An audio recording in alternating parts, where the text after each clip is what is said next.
Arelia, Hadir. Dea, Hadir. Desti, Hadir.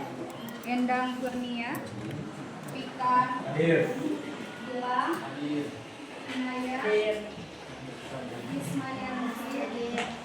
Fazia, Aisyah, Hadir. Rizky, Hadir. Marvel, Mila. Hadir.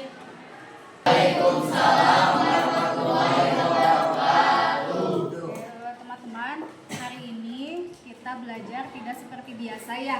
Karena kebetulan hari ini Ibu ada jadwal observasi dan dinilai oleh Bapak Kepala ya. Jadi Ibu harapkan teman-teman yang biasanya kalau belajar masih ada yang tidak semangat, untuk hari ini mah saya minta kerjasamanya supaya lebih semangat. Iqbal biasanya sok mundutan, Iqbal disuti nggak ya namanya sok mundutan ya. Terus teman-teman yang lain biasanya suka ada yang masih main-main. Untuk hari ini saya minta kerjasamanya tolong lebih fokus gitu ya, karena hari ini itu spesial ya, paham ya? Sebelum ke materi seperti biasa saya akan cek sesuai dengan kesepakatan yang sudah kita sepakati ya. Yang perempuan ikut? Siapa yang belum pakai? Paling banget ikut ya, rambutnya sudah rapi ya. Terus laki-laki sudah rapi rambutnya. Nah, Marvel kan kemarin sudah kasih tahu kenapa belum dicukur? Cukur segini masih panjang nggak? Nanti di pertemuan selanjutnya kalau masih seperti ini konsekuensinya apa teman-teman? Tunggu di luar ya. Pakai sepatu? Pakai. Dia masih pakai sendal? Ada?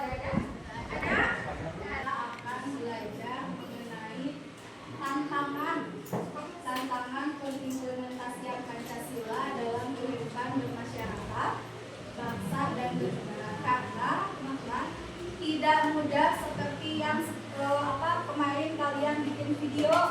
Contoh kemarin ada kelompok 1 yang kalau tidak salah, atau kelompok berapa yang pengamalan sila pertama, dibuat videonya. Ada yang melaksanakan sholat ya, gitu ya, kelompok berapa kalau tidak salah saya lupa. Yang pengamalan sila pertama kelompok 1 ya, kemarin dibuat videonya. Pada saat pembuatan video seperti tidak ada tantangan, buku nggak? Ya, padahal kenyataannya ada nggak tantangan? Ada.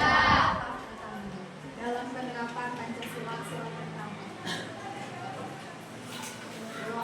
Yang bisa jawab dapat hadiahnya langsung, lalu didoakan semoga cepat umroh. Amin. Ya. Apa tantangan dalam penerapan Pancasila sila pertama?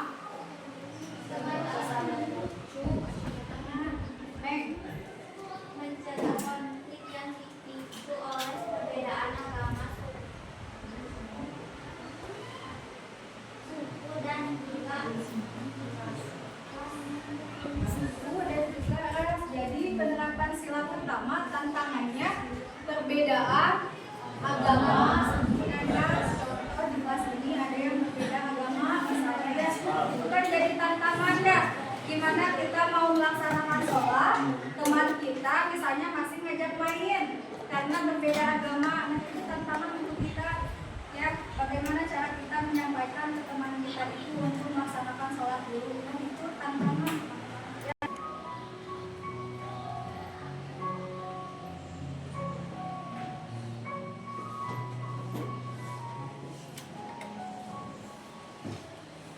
Pasti dulu kamu tidak menyangka kalau berbincang dengan teman mancanegara rasanya seperti berada di ruang yang sama. Belanja barang impor seperti jajan di warung depan rumah. Rasanya dunia bergerak sangat cepat dan semua itu ada di tangan kita. Namun di balik layar dunia yang hingar bingar ini, apa yang sebenarnya terjadi dan apa dampaknya bagi kita dan bangsa kita?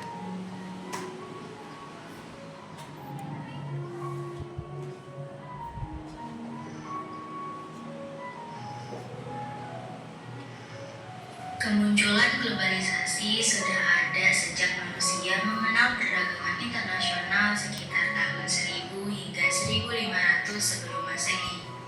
Itu artinya globalisasi sudah ada jauh sebelum Indonesia menjadi jajahan bangsa Eropa. Baru pada abad ke-18 revolusi industri pertama terjadi di Inggris, di mana tenaga manusia dan hewan digantikan oleh mesin. Dan tidak berhenti sampai di situ. Tidak terasa revolusi industri kini sudah berada di tahap keempat. Kita tahu, tidak semua berdampak baik. Lalu, apa dampak buruk dari globalisasi ini bagi bangsa kita, terutama di bidang sosial? Tidak ada dua bangsa yang berjuang dengan cara yang sama.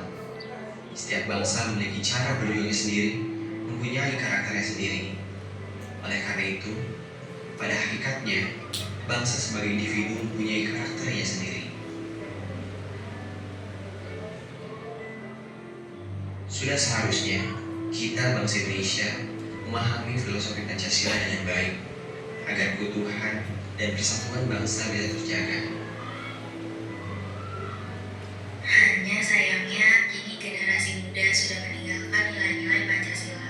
Globalisasi menjanjikan kepada kita ideologi alternatif seperti radikalisme, liberalisme, dan ideologi lain yang mudah dijangkau, hingga menurunkan eksistensi dan daya tarik Pancasila.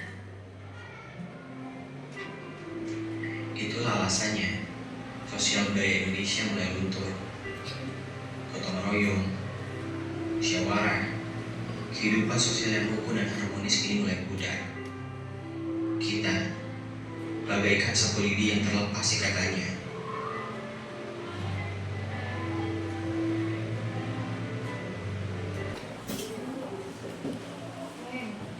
Apa yang kamu lihat dari video yang barusan? Menceritakan tentang apa?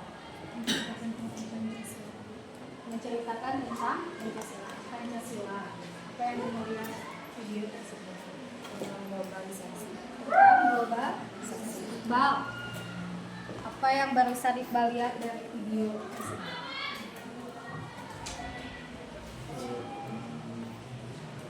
Kerukunan masyarakat.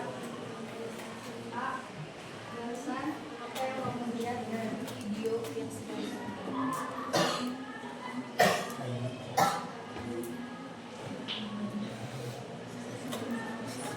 Enggak, barusan. Globalisasi. Apa?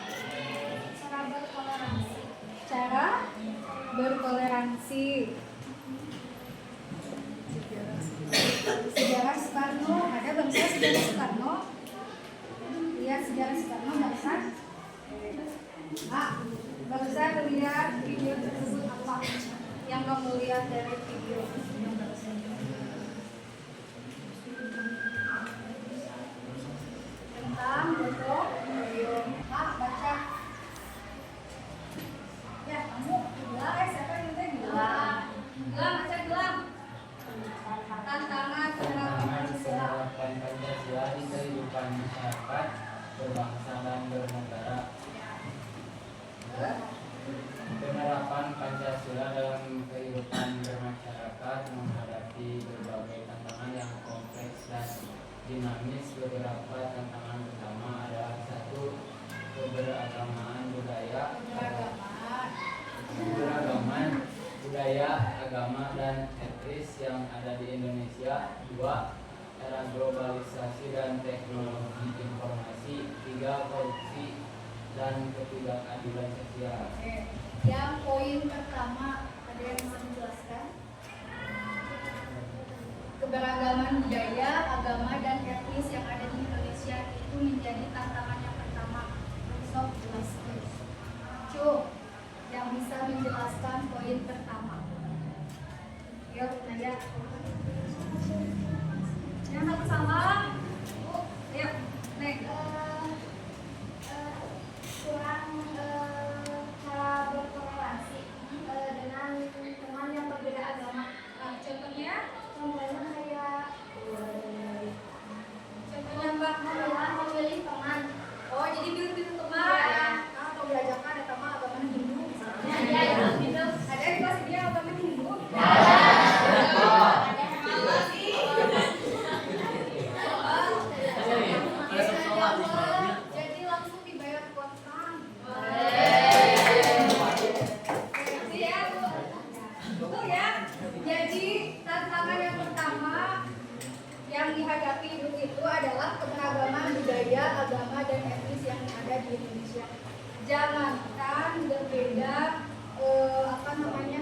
budaya, agama, dan etnis di satu kelas ini saja. Kalau misalnya satu kelompok itu pasti ada perbedaan pendapat ya.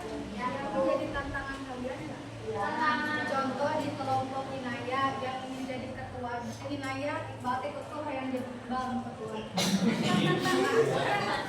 Apalagi Indonesia ini agamanya banyak, budayanya banyak, terus etnisnya banyak, itu akan menjadi tantangan tersendiri. Ya, betul nggak? Contoh dalam perumusan Pancasila saja, untuk menyepakati sila yang pertama itu kan ada tantangannya. Ya, yang tadinya apa masih ingat nggak? Sila pertama sebelum ketuhanan yang Maha Esa, masih ingat? Tidak ada oknum yang korupsi, yang pengangguran saja bisa digaji 6 juta sebulan. Kenapa? Karena saking kayanya Indonesia. Ya, cek ibu gue coba Bali, Bang, mungkin di kamar siapa tahu di bawahnya ada emas ya. Dia pas kode. Seimbang aja cari langsung di Magali, misalnya Magali Tanah ya. Ya, kenapa? Karena Indonesia ini kaya. Tapi di Indonesia ini banyak oknum yang tidak bertanggung jawab. Satu orang saja korupsi sampai 271 triliun. Itu hanya satu orang loh. Sudah pernah lihat nggak uang 271 triliun? Sudah pernah lihat uang 100 juta? Kemudian triliunnya yang bisa untuk berapa tahun kita gitu ya, uang sebanyak itu hanya satu yang korupsi. Ada berapa ratus di Indonesia yang korupsi yang tidak ketahuan. Jadi menurut saya kalau Mahfud MD mengatakan demikian wajar ya. Karena apa? Karena Indonesia ini kaya. Tapi di kita itu banyak oknum yang tidak bertanggung jawab. Sehingga sekarang dampaknya kita rasakan bersama. Cari kerja susah, mau sekolah juga susah. Ya, banyak loh teman kita yang tidak bisa melanjutkan sekolah. Ada nggak punya teman nggak yang tidak melanjutkan sampai ada? Kenapa?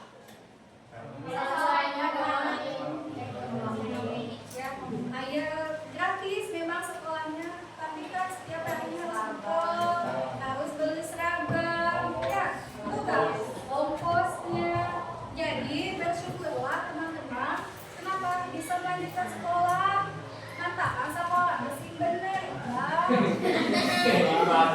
Balik ada sekolah Senin Kemis, Senin ayah, Selasa tidak ada. Tuh contoh Ardi soleh.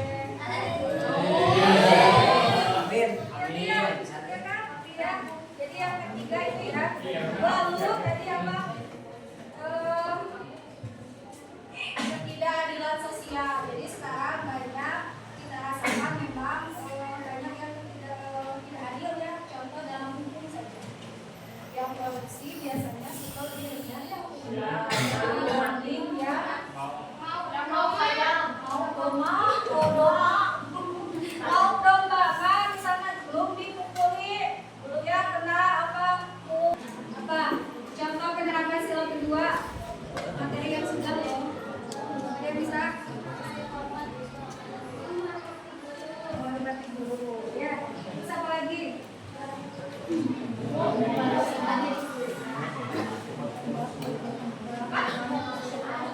Membantu teman kesulitan ya. Gotong royong.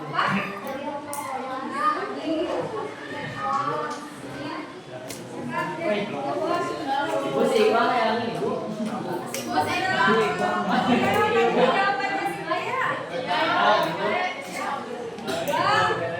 Spesial kalau mau mungkin jembusnya. Spesial penuh dengan cinta. Lanjutkan ya. Yang kedua apa? Yang kedua apa baca lagi?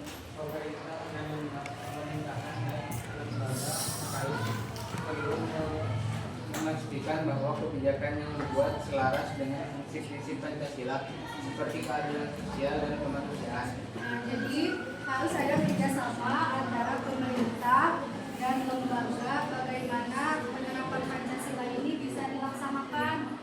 Ya, contohnya seperti apa? Hukum harus seimbang. Supaya apa? Supaya masyarakat bisa percaya ya. Sekarang penelitian menemukan bahwa sebagian masyarakat itu sekarang sudah mulai tidak percaya terhadap hukum yang ada di Indonesia. Ya, betul nggak? Ya, karena contoh misalnya di dalam kepolisian misalnya ya sering ada suap menyuap. Itu sudah bukan jadi rahasia umum lagi. Bagaimana supaya masyarakat percaya? Ini harus ada kerjasama pemerintah dengan keadaan yang sekarang ini. Ya, bagaimana caranya mengembalikan kepercayaan masyarakat supaya masyarakat kalau ada apa-apa teh ngadu. Ayo nama kan ada di masa bodoh ya. Bodoh teh lah langit motor beda mau kapan deui. Betul enggak? Karena sudah tidak percaya. Laporan mah laporan tapi ditindaklanjuti tidak? Tidak. Begitu ya? Ya. Yang ketiga, Masyarakat juga harus aktif berpartisipasi dalam kegiatan yang mempromosikan toleransi dan kerukunan antar umat beragama untuk memperkuat persatuan. Nah, ini seperti yang barusan sudah saya contohkan. Jadi masyarakat pun harus ikut andil. Ya, jangan masa bodoh, jangan cuek. Ada yang kecelakaan, sakit ada ya, ayam belum datang lain. Ya, atau misalnya ada yang terkena musibah, ayolah ada sekolah diundang. Ya, berarti kan tidak peduli. Ya, begitu nggak kalian lihat sekarang ini masyarakat? Gitu ya, seperti hal yang sederhana, contoh yang sederhana, ada kecelakaan bukan langsung tolong, ayo mama, divideokan, diviralkan, bikin status. Ya, itu kan jadi kepedulian kita sedikit demi sedikit sudah mulai. Ya, yang keempat, Media massa dengan kelompoknya, lalu nanti dipresentasikan. Contoh, kelompok 1, di sini kan ada isiannya. Saya bagikan dulu ya, nanti kalian lihat.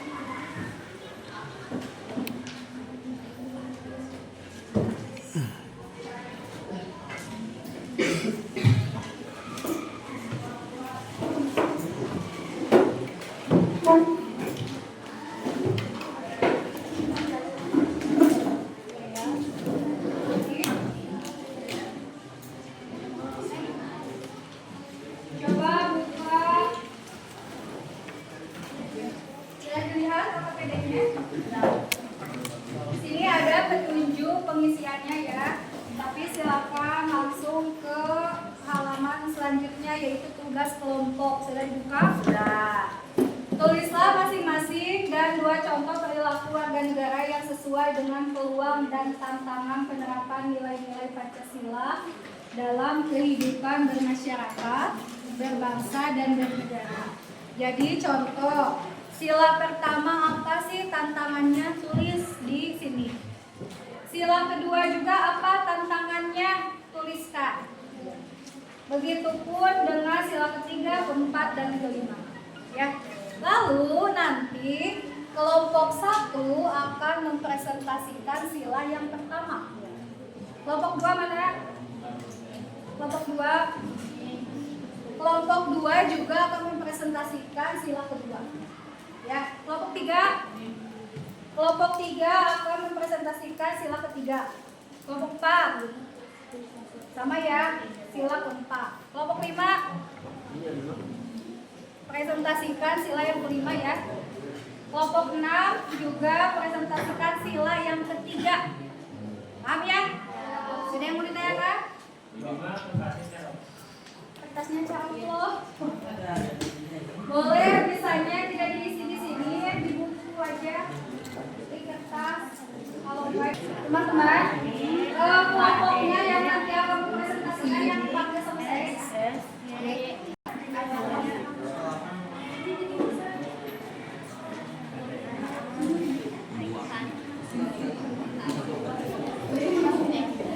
Foto hijau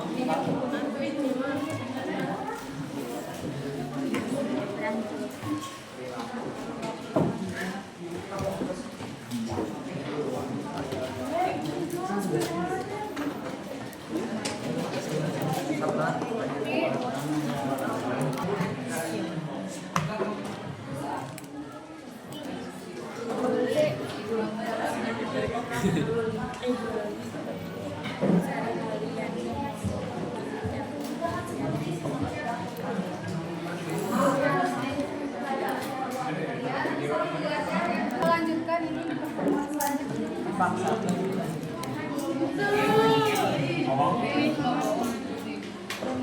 Tulis yang silap. Jadi pilih ibu. Kita maksudnya presentasi.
itu kabel kan dulu. orientasi dari hiji-hijikeun gitu. Engke ida ngahiji. Oh. Ada nomornya? Anda tadi video baca mungkin pas video presentasi. Soalnya maunya kayak gitu jarang juga ngajar biasa we. Ya laki emang kudu kitu, Bu.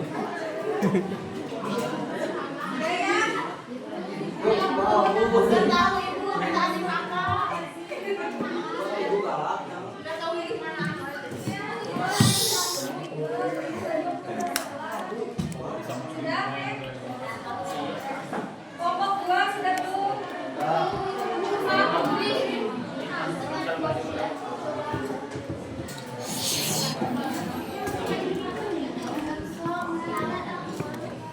Siap.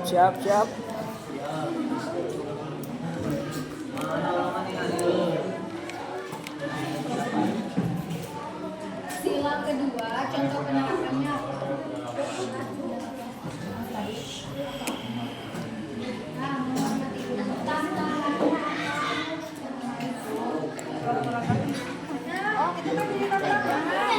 Iya kan?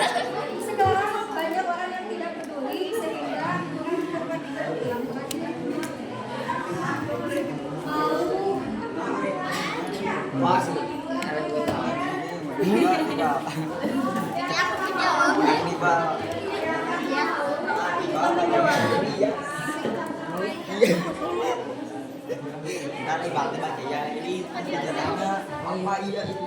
Ini jawab jalan oke. Paling nggak di digituin, nggak dipotong, kayak nggak diberhentiin. Emang gaya dokter.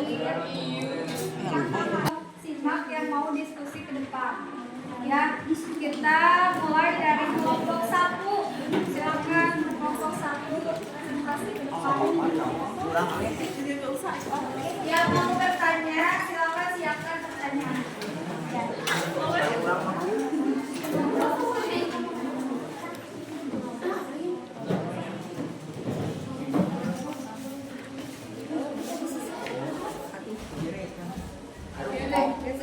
Tidak ada yang nyender. Yang lain kalau tenang.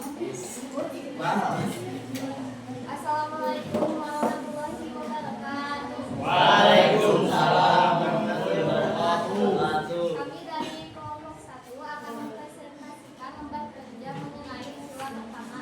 Sebelumnya izinkan kami memperkenalkan diri. Perkenalkan, nama saya Kesha Naima Awalia. Perkenalkan, nama saya Ina Lidiana. Perkenalkan, nama saya Adelia Sarsabila Amara.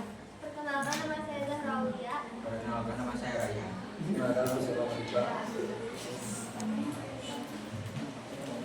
Perilaku sila pertama, tantangannya adalah munculnya kelompok yang lain memaksakan paham agama tertentu.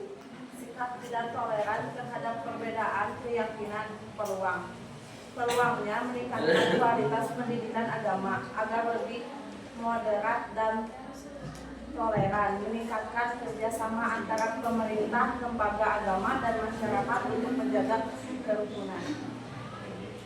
Paham? Sila pertama itu bunyinya apa? Penerapannya apa contohnya? Penerapan sila pertama contohnya apa?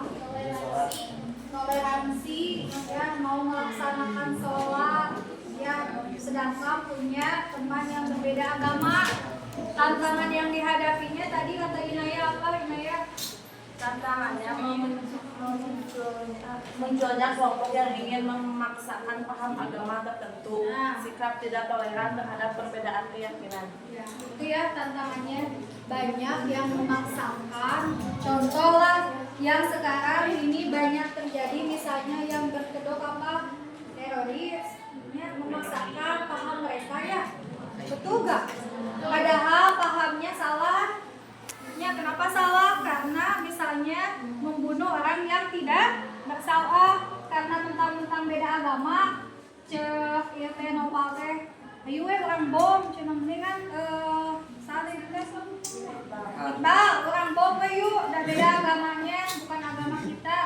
Nah, memaksakan apa? Memaksakan kehendak, ya, tidak sesuai dengan penerapan sila yang pertama. Ada yang mau ditanyakan? Tuh, kelompok mana yang bertanya? Neng, kelompok berapa ini teh? Kelompok 2. Kelompok 2. Bagaimana Perkenalkan dulu aku. Perkenalkan nama saya Assalamualaikum warahmatullahi wabarakatuh. Waalaikumsalam. Perkenalkan nama saya Tanzia Naja Aulia dari kelompok 2. Izin bertanya, bagaimana pandangan Islam terhadap sila pertama Pancasila? Bagaimana pandangan Islam terhadap sila pertama?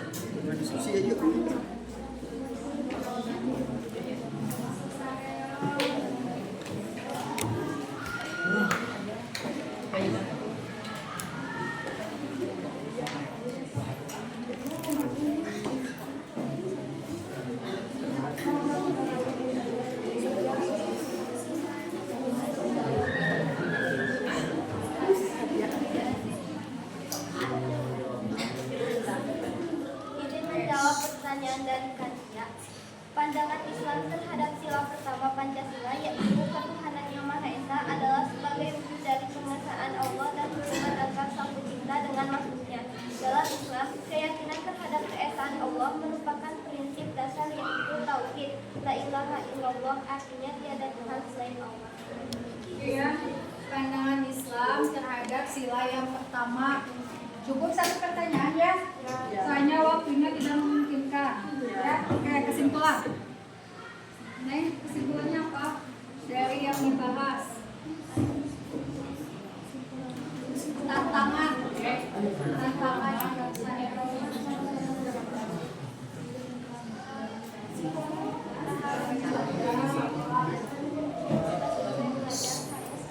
Neng, yang kerja siapa? Kita sebagai pelajar harus bisa memiliki sikap toleransi kepada yang berbeda agama.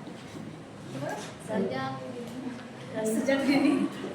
Oke, sudah cukup ya? Oke, tutup Neng. Jika tidak ada pertanyaan lagi, izinkan saya untuk menutup presentasi kali ini. Wassalamualaikum warahmatullahi wabarakatuh. Pertama untuk satu kelompok lagi ya. Yang maju satu kelompok lagi ya. Kelompok 4 ya? Oh, kelompok 3. Neng.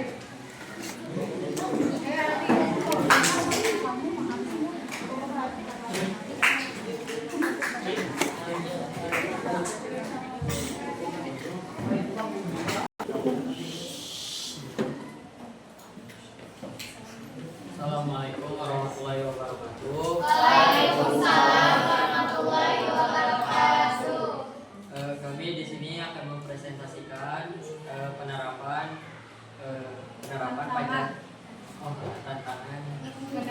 penerapan Pancasila ketiga. Menghormati perbedaan suku, ras, dan budaya, menjaga persatuan dan kesatuan bangsa, membendung pengaruh budaya asing yang dapat mengerus nilai-nilai nasionalisme dan patriotisme. Apa tadi teh? Penerapan sila, tantangan penerapan sila ketiga. Ya, ketiga bunyinya apa? Bunyi Pancasila ketiga. Persatuan, Indonesia. Contoh penerapannya apa? menghormati perbedaan suku, ras, dan budaya. Menghormati perbedaan suku, ras, dan budaya. Tantangannya apa? Tadi Membendung pengaruh budaya asing yang dapat menggerus nilai-nilai nasionalisme dan patriotisme. nah, seperti yang sudah tadi saya jelaskan ya. Bagaimana kita memilih budaya yang masuk. Yang sekiranya baik ambil, yang sekiranya kurang baik tinggalkan. Ya. Ada yang mau ditanyakan ke kelompok 3? Neng.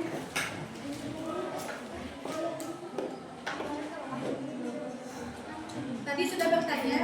Belum. Tadi sudah dapat itu ya dari Bu ya. Ini belum? Saya kasih kesempatan untuk kelompok 3. Nanti ya, Neng. Pertanyaan kedua mau? Dua pertanyaan? Satu aja. aja. Tawar. Ayo. Masih ada lagi kelompok 5. Apa makna pohon beringin sebagai lambang sila ketiga Pancasila? Apa makna pohon beringin sebagai sila ketiga? Ini ada materinya di SD. Coba kita mengingat lagi. Ayo. Makna pohon. Makna pohon beringin merupakan lambang dari sila ketiga dalam Pancasila, yaitu Persatuan Indonesia. Simbol pohon beringin terletak di bagian kanan atas dari perisai. Pohon beringin melambangkan tempat-tempat untuk berteduh atau berlindung.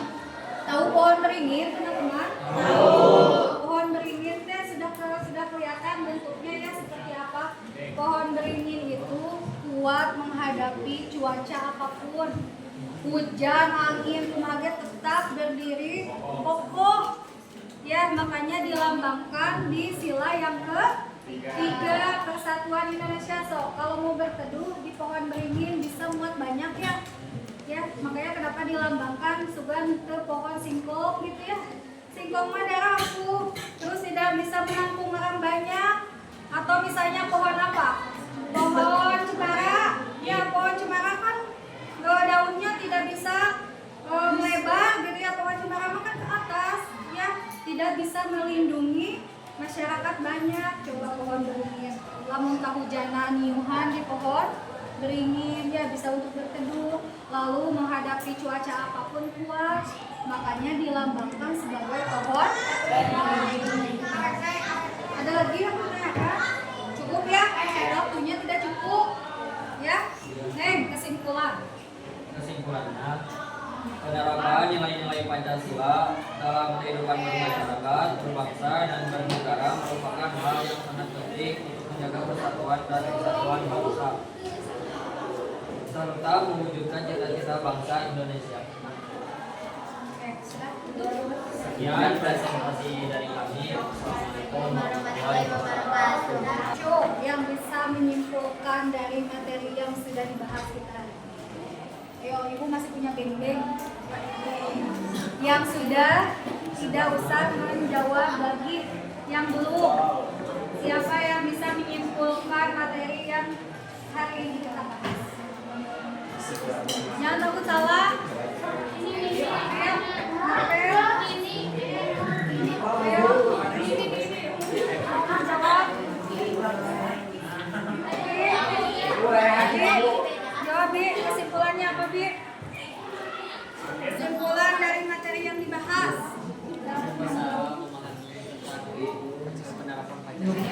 Bisa memahami tentang penerapan Pancasila. Apalagi? Apa? Harus menerapkan nilai-nilai Pancasila dalam kehidupan. Apalagi? Pancasila di era globalisasi. Terus bagaimana cara kita menghadapi tantangan ya teman-teman, karena sudah tahu oh iya ternyata kita itu banyak tantangan, banyak hambatan dalam menerapkan Pancasila. Karena sudah tahu jadi lebih mudah bagaimana cara kita untuk melaksanakan penerapannya. Nanti tidak ada lagi di kelas ini yang tidak peduli terhadap teman. Tidak ada lagi yang tidak peduli terhadap sampah. Kalau lihat sampah warnanya, karena saya tahu ini adalah tantangan ambil, pungut, buang. Ya, paham ya? Ada yang ditanyakan? Teman-teman, semuanya sudah belajar ini?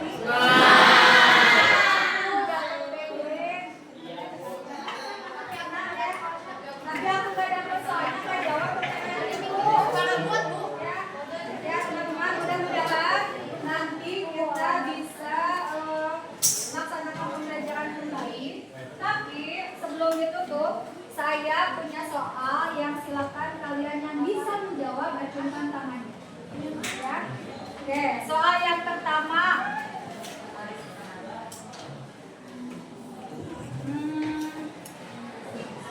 Apa saja tantangan yang dihadapi dalam pengimplementasian Pancasila? Apa saja tantangan yang dihadapi dalam pengimplementasian Pancasila?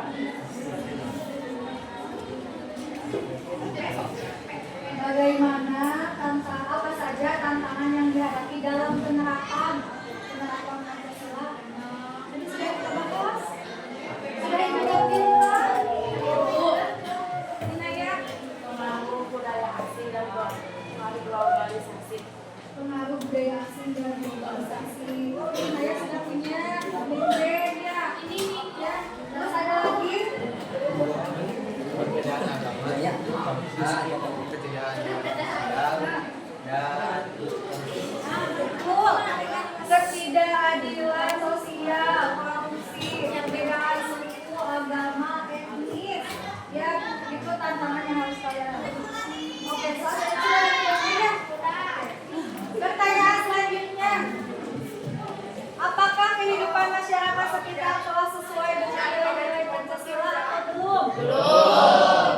Dan ini pertanyaan, cu. Belum.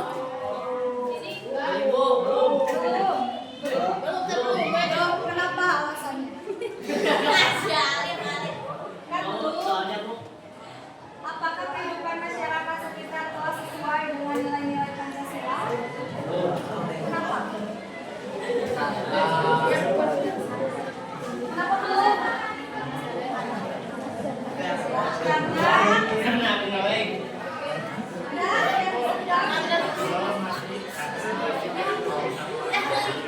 Karena masih tidak peduli terhadap orang lain. Apalagi? Ya betul ya. Karena masih banyak yang tidak peduli. Satu lagi ya. Satu soal lagi nanti ya. Saya ada mulai kasih lagi ya. Satu lagi.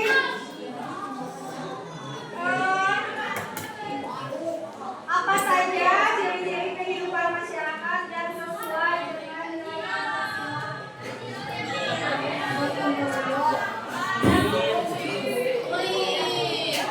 Selesai materi hari ini. Nanti kita lanjutkan lagi di pertemuan selanjutnya. Mudah-mudahan kita semua bisa menerapkan nilai-nilai Pancasila tanpa adanya tantangan dan hambatan. Ya, terima kasih untuk pertemuan hari ini. Mudah-mudahan nanti kita diberikan umur yang panjang, sehat, bisa bertemu lagi di jadwal selanjutnya. Oke, ada yang ditanyakan dulu? Saya jelas ya. Kalau tidak ada yang ditanyakan, kita cukupkan dulu untuk hari ini.